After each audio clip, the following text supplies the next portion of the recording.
Hi friends, ഇന്ന് ഞാൻ ഈ വീഡിയോ സംസാരിക്കാൻ പോകുന്നത് വൈറ്റമിൻ ഡി എത്ര അളവിൽ കഴിക്കണം, എത്ര നാൾ കഴിക്കണം, അത് കഴിക്കാതിനുള്ള കുഴപ്പങ്ങൾ അല്ലെങ്കിൽ അതിൻ്റെ കോംപ്ലിക്കേഷനെ പറ്റിയാണ്. നേരത്തെ ഞാൻ വൈറ്റമിൻ ഡിയെ പറ്റി ഒരു വീഡിയോ ചെയ്തിരുന്നു. അത് നമുക്ക് എത്ര മില്ലിഗ്രാം അല്ലെങ്കിൽ എത്ര ഡോസിലാണ് കഴിക്കേണ്ടത്, ഡെയിലി റിക്വയർമെൻറ്റൊക്കെ ഞാൻ പറഞ്ഞിരുന്നു. ഞാൻ doctor Thomas Joseph, consultant physician and diabetologist, current medical centre Pala. Normal daily requirement of vitamin D എന്ന് പറഞ്ഞാൽ 800 തൊട്ട് 1000 ഇൻ്റർനാഷണൽ യൂണിറ്റാണ്.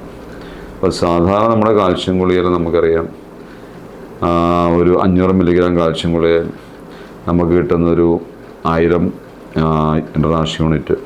ചില കാൽഷ്യം ഗുളികയിൽ ചില 1000 മില്ലിഗ്രാം ഉള്ള കാൽഷ്യം ഗുളികയാണ്, അതൊക്കെ 2000 ഇൻ്റർനാഷണൽ യൂണിറ്റൊക്കെ വരാറുണ്ട്. അപ്പോൾ എന്തുകൊണ്ടാണ് നമ്മൾ ഈ കാൽഷ്യം ഗുളികയുടെ കൊടുത്ത് വൈറ്റമിൻ ഡി കൂടെ നമ്മൾ സപ്ലിമെൻ്റായിട്ട് കൊടുക്കുന്നത്, ഒന്നിച്ച് ഒരു ഗുളികയായിട്ട്? കാരണം കാൽഷ്യം അബ്സോർവ് ചെയ്യണമെങ്കിൽ അതിലേക്ക് കയറണമെങ്കിൽ വൈറ്റമിൻ ഡി ആവശ്യമുണ്ട്. കാരണം കാൽഷ്യം എല്ലിന് കൂടുതൽ ബലം വെക്കും, എല്ലിനും പല്ലിനും. അപ്പോൾ നമുക്കറിയാം പ്രായമാന്മാർ, മെനോപോസ് സ്റ്റേജ് കഴിഞ്ഞവർ, പീരിയഡ്സ് കഴിഞ്ഞവർക്ക് കാൽഷ്യം ഓസ്റ്റിയോപോറോസിസ് സെല്ലിലെ ബലക്ഷയം വരും. അവർക്ക് നമ്മൾ കാൽഷ്യം സപ്ലിമെൻറ്റ് ചെയ്യുമ്പോൾ പലപ്പോഴും വൈറ്റമിൻ ഡി കൊണ്ട് കൊടുക്കാറുണ്ട്. അപ്പോൾ അമ്മമാരോട് നമ്മൾ കുറവുള്ളവരാണ് വൈറ്റമിൻ ഡി നോർമൽ ലെവൽ എന്ന് പറഞ്ഞാൽ നമുക്കറിയാം ഒരു 30 to 80. അപ്പം ഒരു ഇൻ്റർനാഷണൽ യൂണിറ്റാണ്, മില്ലിഗ്രാം പെർ ml ആണ്. അപ്പം 30 താഴെ വരുമ്പോൾ നമുക്ക് കുറവാണ്. അപ്പോൾ അങ്ങനെയുള്ളവർക്ക് നമ്മൾ അത് 60,000 ഇൻ്റർനാഷണൽ യൂണിറ്റ് വീക്കിലി കൊടുക്കും. അത് എല്ലാ വീക്കും കഴിക്കണമെന്നില്ല. നമ്മളൊരു കുറവുള്ളവർ തുടക്കത്തിൽ നമ്മളൊരു 4 തൊട്ട് 8 വരെയുള്ള ഗുളിക നമ്മൾ വീക്കിലി കഴിക്കാൻ 60,000 ഇൻ്റർനാഷണൽ യൂണിറ്റ്. അത് കഴിക്കുമ്പോൾ നോർമലാണ്, ഒരു 40-50 മില്ലിഗ്രാം പെർ ഡെസിലിറ്റർ ഒക്കെ വരും. അങ്ങനെ വന്നു കഴിയുമ്പോൾ നമുക്ക് പിന്നെ മന്ത്ലി കഴിച്ചാൽ മതി, മാസത്തിലൊന്ന് വെച്ച് കഴിക്കുക. അങ്ങനെ മാസത്തിലൊന്ന് വെച്ച് കഴിച്ച് പോകുമ്പോൾ നമുക്ക് വൈറ്റമിൻ ഡിയുടെ കുറവ് നികത്തി പിന്നെ മെയിൻ്റനൻസ് ഡോസ്. പലപ്പോഴും നമ്മൾ വൈറ്റമിൻ ഡി നോക്കണമെങ്കിൽ ഏകദേശം ഒരു 900 രൂപയ്ക്ക്. അത് നമ്മൾ പലപ്പോഴും പറയാറില്ല. കാരണം വൈറ്റമിൻ ഡി നോക്കാൻ പോയി കഴിഞ്ഞാൽ ഒരുപാട് പൈസയും പിന്നെ ആൾക്കാർ നോക്കാൻ മടിയാണ്. എന്നിട്ട് നമ്മൾ സംശയമുള്ള കേസുകളിൽ നമ്മൾ നോക്കിയിട്ട് ഒത്തിരിയായി, ഇപ്പോഴത്തെ ലെവൽ എത്രയാണ്. കാരണം അത് ഇടയ്ക്കൊന്നും നോക്കിയില്ല. കാരണം വൈറ്റമിൻ ഡി കൂടിപ്പോയാലും കുഴപ്പമില്ല. 100 ഇൻ്റർനാഷണൽ യൂണിറ്റ് അല്ലെങ്കിൽ 100 മില്ലിഗ്രാം കൂടുതൽ വന്നു കഴിഞ്ഞാൽ അത് ടോക്സിറ്റിയിലേക്ക് നീങ്ങും. അപ്പം വൈറ്റമിൻ ഡി ടോക്സിറ്റി വരാൻ പാടില്ല. ഒരു 30 to 80 നിൽക്കുകയും വേണം. ഒരു ആവറേജ് പറയുകയാണെങ്കിൽ 40 to 50 മില്ലിഗ്രാമിൽ നമ്മൾ നിൽക്കണം. അങ്ങനെയാണെങ്കിൽ നമ്മൾ ഒരു 6 മാസം കൂടുമ്പോൾ ഒരു 4 ഗുളികയും കഴിക്കും.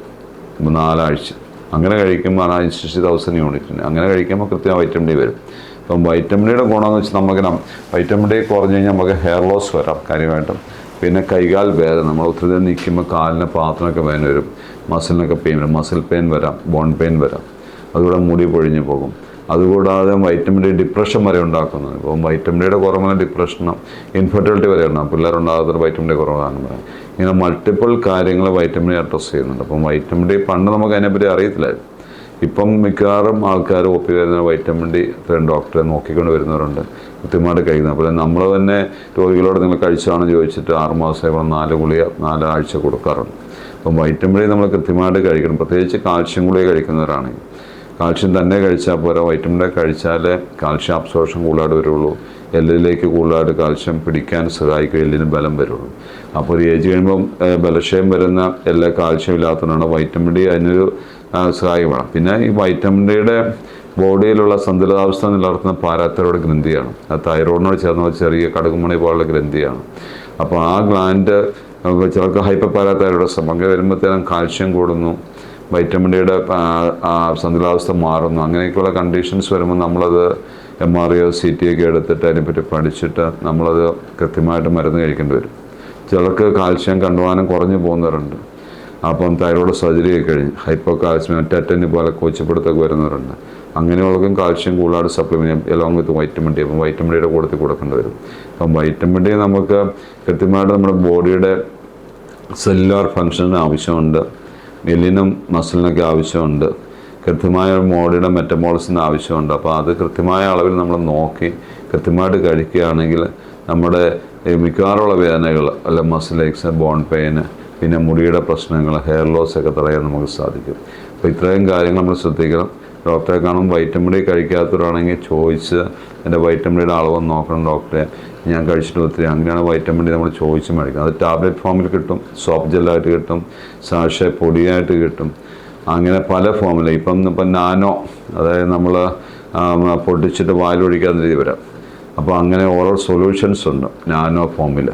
അപ്പം പല മോഡലിൽ അവൈലബിൾ ആണ്. അപ്പോൾ കഴിക്കാൻ ഏതാണോ ആൾക്കാർക്ക് സൂട്ടബിൾ അത് മേടിച്ചിട്ട് നമ്മൾ 6 മാസം കൂടുമ്പോൾ 4 ആഴ്ചയും കഴിക്കുക. പ്രത്യേകിച്ച് നമ്മൾ പ്രഗ്നൻസി പീരീഡ് അല്ലെങ്കിൽ ഇൻഫൻ്റ് റിലീസ് പിള്ളേരുണ്ടാകാത്ത ട്രീറ്റ്മെൻറ്റ് എടുക്കുന്നവർ, വളരുന്ന പ്രായക്കാർ, പ്രായമുള്ളവർ, അമ്മമാർ, ഇവരൊക്കെ പ്രത്യേകമായിട്ട് ശ്രദ്ധിക്കണം. പ്രത്യേകിച്ച് നമ്മൾ വെയിൽ കൊള്ളാത്തവർ, ഓവർ പ്രൊട്ടക്റ്റീവ് ക്ലോത്തിങ് ഉണ്ട്, നമ്മളധികം സൺഷൈൻ വൈറ്റമിനാണ്. വെയിൽ കൊള്ളാത്തവർക്ക് നല്ല രീതിയിൽ കുറവ് വരാം. എന്നിരുന്നാൽ പോലും നമ്മൾ പ്രത്യേകിച്ച് പോലെ യൂറോപ്പിൽ, ഗൾഫിലൊക്കെ പറയുന്നവർക്ക് വൈറ്റമിൻ ഡി കുറവുണ്ട്. അവർക്ക് ഇപ്പോൾ അറിഞ്ഞ് സപ്ലിമെൻറ്റ് ചെയ്യുന്നു. വെളിയിൽ നിന്ന് വരുന്നവരും കഴിക്കുന്നവരുണ്ട്. അപ്പം കൃത്യമായിട്ട് വൈറ്റമിൻ ഡി കഴിക്കുകയാണെങ്കിൽ നമ്മൾ ആരോഗ്യ പ്രശ്നം മിക്കതും തന്നെ നമുക്ക് ഒഴിവാക്കാൻ പറ്റും. അപ്പോൾ ഈ കാര്യങ്ങൾ വൈറ്റമിൻ ഡിയുടെ കാര്യത്തിൽ പ്രത്യേകം ശ്രദ്ധിക്കുക. Thank you.